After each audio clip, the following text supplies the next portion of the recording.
Hello, this is Peter Adkison. I'm here with Steve Connard. We co-direct the Caldea series, and we're here to take a deeper delve into the background of orcs, the orcs of Caldea. And orcs, wow, big topic. Orc Nation, baby. Orcs. So in classic Caldea, orcs played a pivotal role. The kingdom of Niche is huge with orcs. We used to go adventure in the Lost and Gorgbost and always fighting orcs. So when we decided we were going to bring this story forward and publish it, we knew that orcs were going to play a pivotal role. The one thing we wanted to do is we wanted to make sure that orcs were more interesting, had personality, had story arcs. They weren't just mindless brutes that PCs would just go and slay, which is sort of typical in RPGs. Lots and lots of orcs, got to kill them, go out and slay 40, 50 at a time. We want them to have personality. So in our story, you'll find orcs with names, male and female both.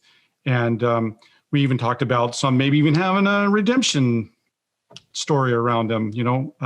Maybe they start off bad and they decide, well, hey, what's going on here isn't good.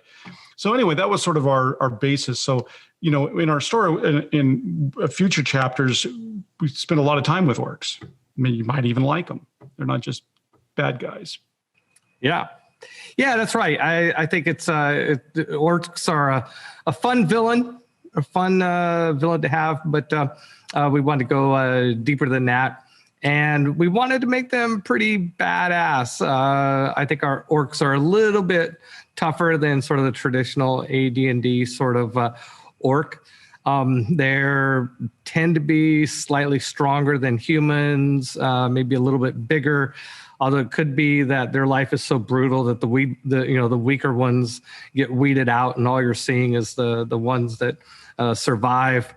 They do tend to be pretty violent and pretty primitive, but that's mostly a function of how they are raised and manipulated within the world. As we've talked about in the past, a lot of the humanoid races, they're not indigenous to Caldea. Orcs, goblins, well, name them all. They were all at some point brought to Caldea during the Clawhammer War. The Elder Dragons needed armies to fight the dwarves, and so they went out and they contracted for mercenary armies to be brought from other worlds. So orcs are not indigenous to Caldea. They were brought here. During the Clawhammer War. In fact, the only races that are indigenous to Caldea, the only species are the dwarves and the dragons. All the other species were brought into Clawhammer War. Well, except for the elves. They came a little bit later. They've got their own story going here.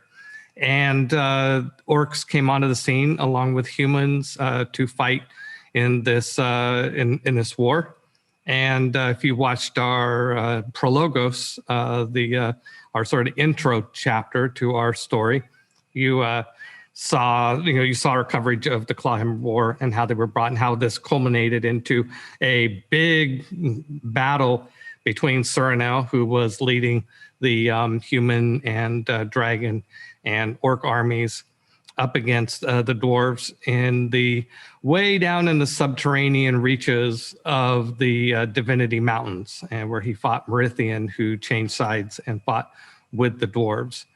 And this climatic battle ended badly for the dwarves with some mystery. Merithian and the dwarven army that was being attacked there suddenly disappeared, and it's a mystery as to where they went or what happened to them.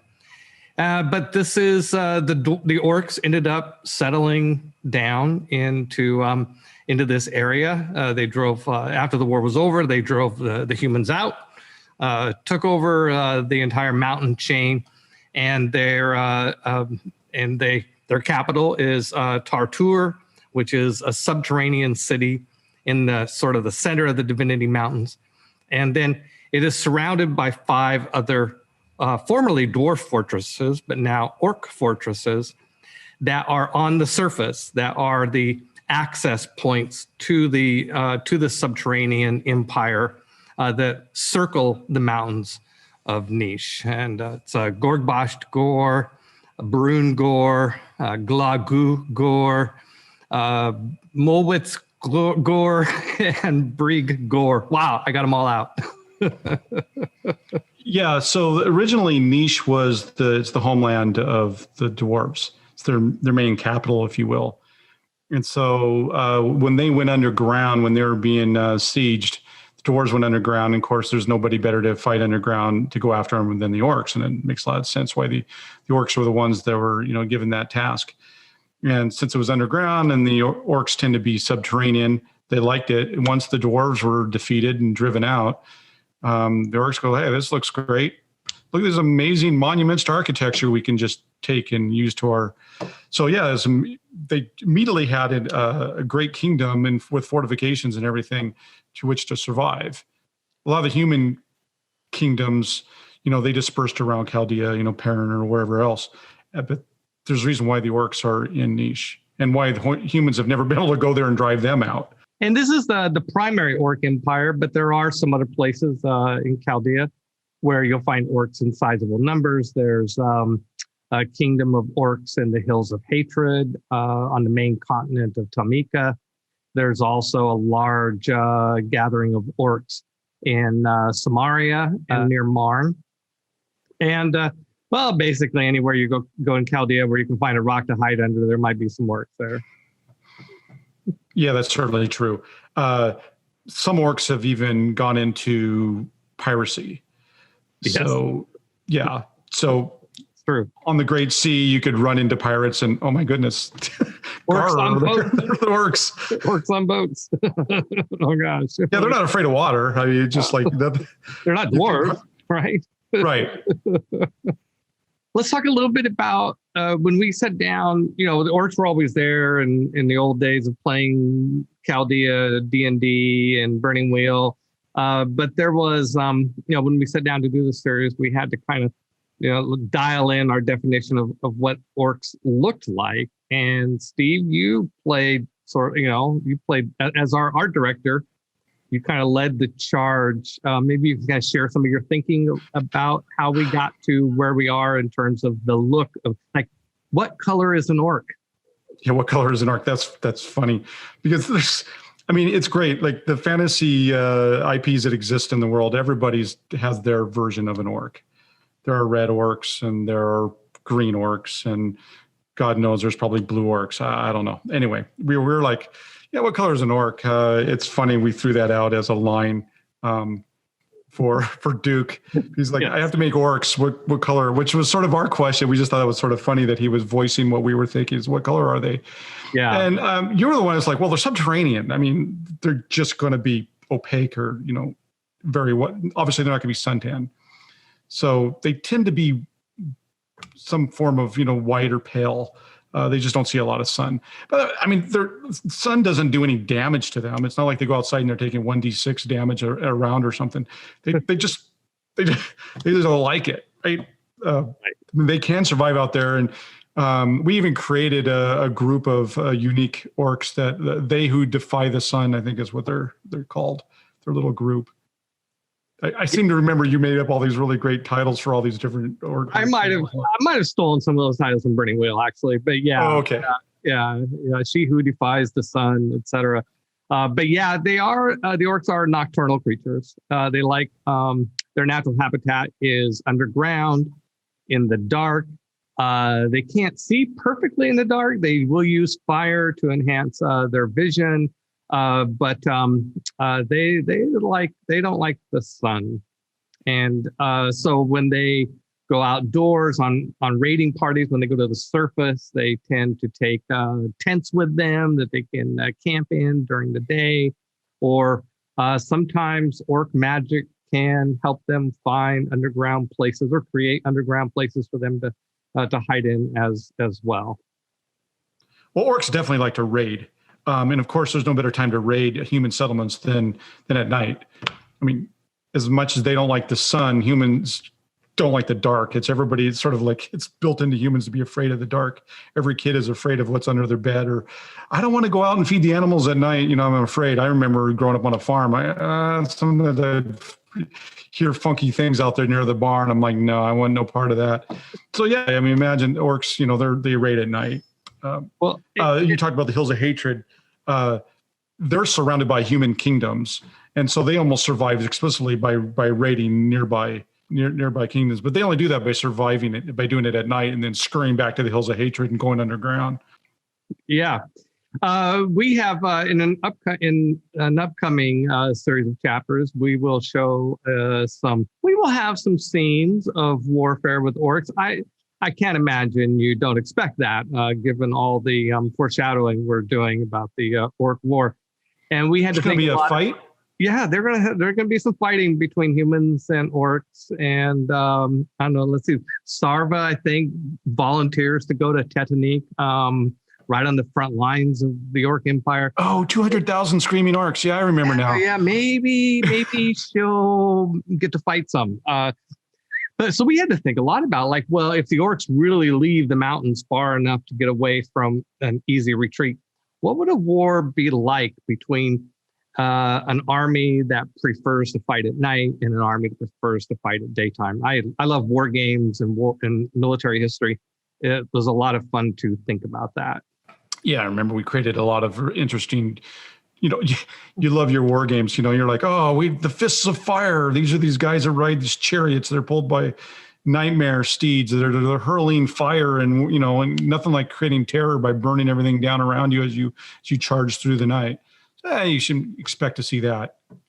Yeah, there might be a little bit of that. A little bit of terror. Yeah, we'll try to bring some terror. We also, back to the color issue, when we first thought, well, orcs should be white, pale skin because they're subterranean creatures. But, if you just have like this pure white orc, it looks kind of meh. I mean, it's not a very exciting sort of creature to look at. So I think Steve's solution to this was great. First of all, you make them dirty, so you can have a lot of dirt on them. But also they're really into war paint and tattoos. And once you add some of that and add some armor, typically makeshift armor, because they're not great craftsmen, so they tend to patch pieces of armor together and make makeshift sorts of weapons. And once you add all that into them, I think they look pretty freaking cool. Yeah, well, in fact, one of the comments I'm always giving as an art director when an artist hands over a piece is like, make it dirtier. I don't want this like pristine, clean environment. I'm sure a lot of the artists just get tired of like, I just have it automatically on redial, dirtier. The other thing is too is in Caldea, metal is pretty rare. It's not all over the place. So a lot of their weapons are made of stone and bone and wood. Yeah. And so we did a whole design of weapons, and then what they might do is like, well, to make this sharper, they would like make a steel blade that would be embedded into a club or into wood, or whatever. There's not very many metal weapons, and same thing with armor. So a lot of their armor is either made of wood, again, stone, things or other pelts. Pelts. A significant portion of the troops are just not armored. Yeah, that's right. Sure. Probably over 50% are just out there. It's what God gave them. One weapon they're really good at making, which they often tend to make from their hair, is whips. Whips have a dual purpose in orc culture. Whips can be a great weapon, but also good for inspiring some of the peons to move along, Of course, where there's a whip, there is a way. You don't want to go to war. Okay, nice little homage back to who made that movie? I'm suddenly drawing a blank. Ralph Bakshi, is it who was? Yes. Oh my gosh, that's so good.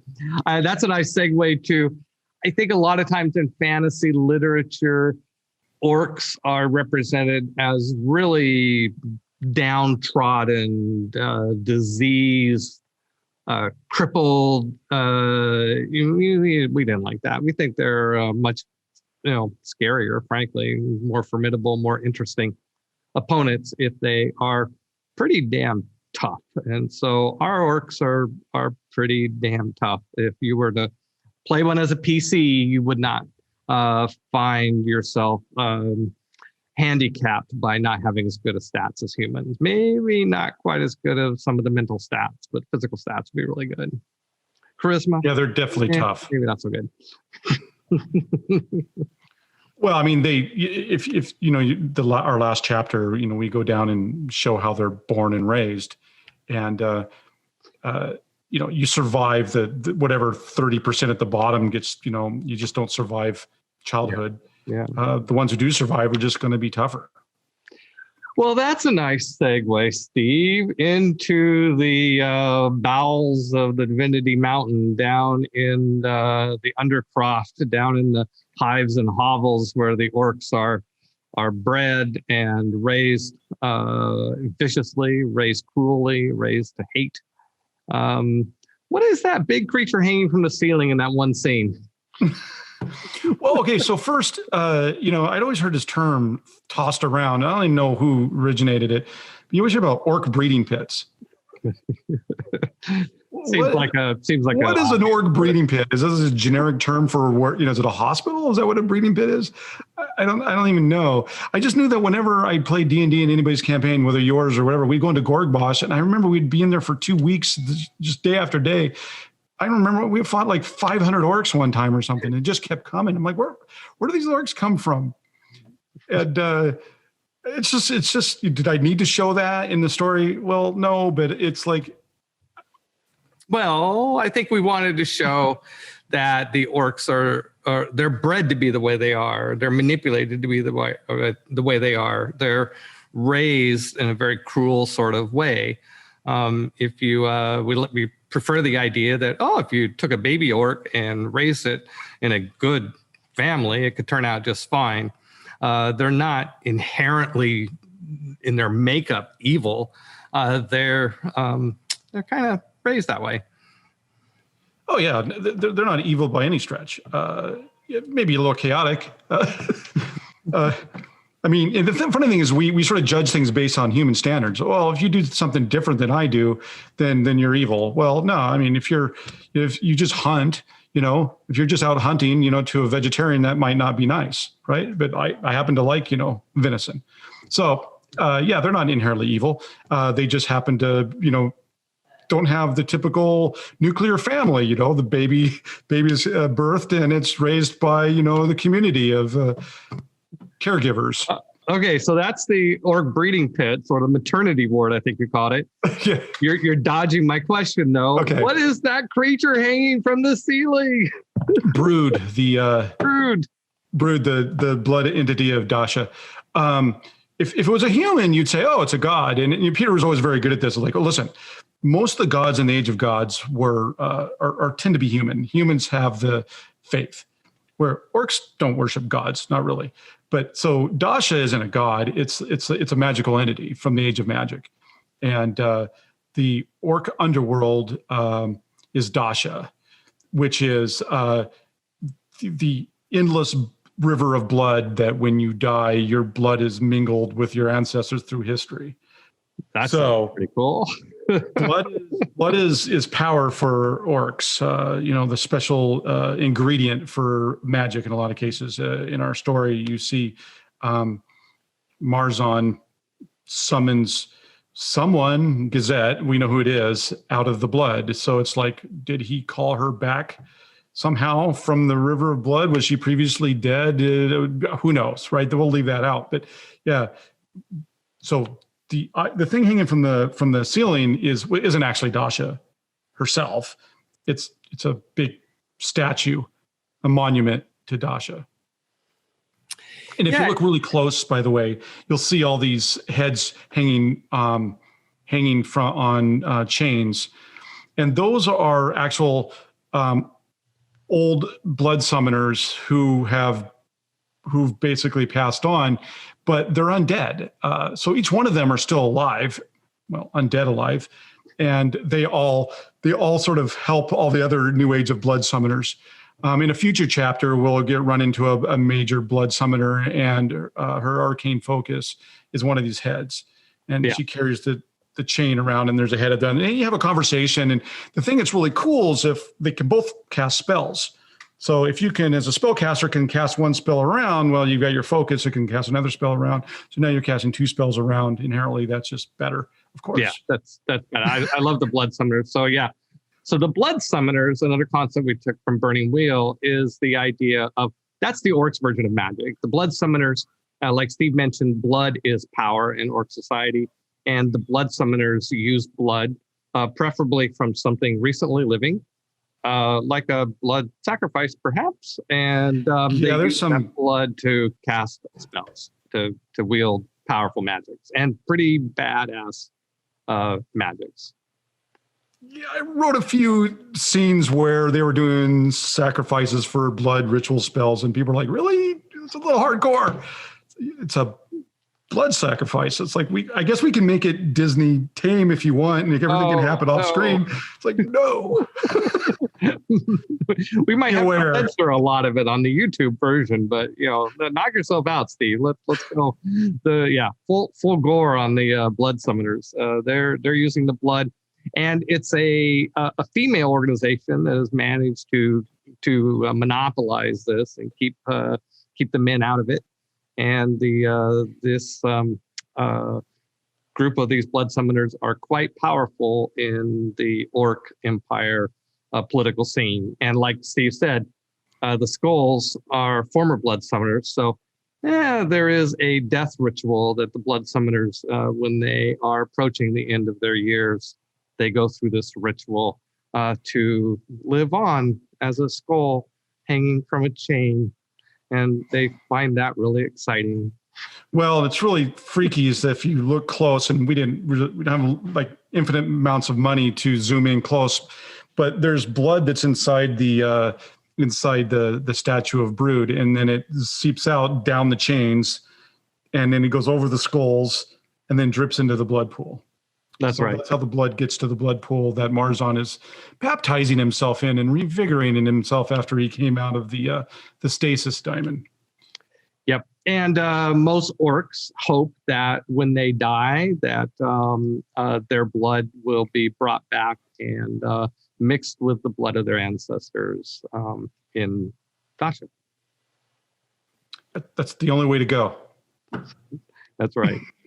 Another thing, while the orcs may not be great artisans of making like jewelry and weapons and armor, at least like forging really serious armor, they are good at architecture. And one of the things that they have a particular knack for is creating really intimidating walls and siege weaponry and fortifications and things to put on the walls of their fortresses to make them terrifying to behold and intimidating for armies that might attack them. Yeah, they definitely get off on that for sure. And it's nice that you already have the base structure that the dwarves built, and then on top of it, you start adding in all the crazy symbol. They have a bunch of symbologies and the different tribes. And everybody's always trying to outscary the other guy. It's like, oh, our symbol's more scary than you're scary. We had fun creating orc symbols. One thing that we want to address head on is that there has been some controversy in fantasy circles about how Tolkien's orcs were unfortunately based on some real world ethnicities. And we want to stress that we take a lot more inspiration from orc sources that predate Tolkien by, in some cases, several centuries. I like the idea from Roman mythology that the god Orcus, the god of the underworld, that the minions of Orcus were orcs. And there's also other references. Basile in the 17th century referred to orcs, and also Beowulf also referred to orcs. So we are yet another fantasy property that has been intrigued by these ancient references to orcs and taken our own spin on it. You had me at Orcus. Yeah. We can have Orcus in the story. Oh yeah, baby. That's right. Roman god of the underworld. I mean, I think it's pretty fair game to say that Orcus is the well, we don't like to say a god of orcs. They're from the age of magic, but sort of a demon prince. That works for me. Demon lord. Yeah, I can go with that. Big, bad, evil, and awesome. Sign me up. Yeah, exactly. It's just more stuff for our heroes to go against. I keep coming back to the thing, your heroes are only as good as the villains. And the reason why we spend so much time making our orcs awesome is so that our heroes can go kill them. are awesome. The thing is, friends of mine, I have a couple of friends that are just, I must drive them mental about how much it bugs me. The Mandalorian, I'm watching the recent Mandalorian series and I think it's great. But stormtroopers can't do anything. They just literally can't. They can't hit anything. And I've even gone back and walked through battles and they literally don't even get a shot off. It's like, okay, these guys are completely worthless. So how good is your hero really? The guys you're going up against are clearly just zero level, or you can try to tell me they're really good, but not based upon who they're fighting. So we want to make sure our orcs are just wicked cool and tough and guess what? Some of our heroes get their asses kicked. They don't just whoa, these are orcs. These are not your daddy's orcs. These are there's going to be a few scenes where the heroes, they hightail it out. Like, okay, we want no part of this. Yeah, that's exactly right. There will be orcs. And hopefully, if we've accomplished anything in our most recent chapter, chapter 7, which is our mid-season finale, is by devoting the last half of that chapter to orcs and where they come from, and Marzon's rah speech, let's go kill the humans. These orcs are going to put up a good fight. Well, yeah. So we introduced Ricewitz and the legions, the 10th Legion specifically, and Enchantment's Guard. You get to know them, and we introduce how the Imperial Legions work. And then the very end of season 1.1, we're like, by the way, here are the bad guys. This is who the Legion gets to fight. Yes, this is probably what they're going to be up against. To back up what we've said about how we want to give our orcs personalities, I encourage you to go to our website. We have a couple of, we have Marzon, you can read about him, and you can read about Gank and Nashmag. We'll be adding more stories about other characters as we go.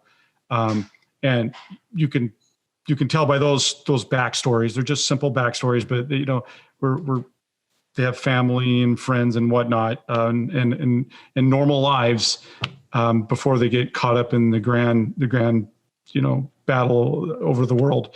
So yeah, go to our website. We're going to hopefully constantly be updating with new characters and background information and maps and battle maps and everything, and that includes our main POV heroes as well as villains. All right, well, there you have it. I hope you like our interpretation of orcs, our take on orcs. We certainly have a lot of fun with it, and there will be lots of orcs in the subsequent chapters of our series. What did Ricewood say? We're going to need orcs, Mr. Toymaker. Lots and lots of orcs.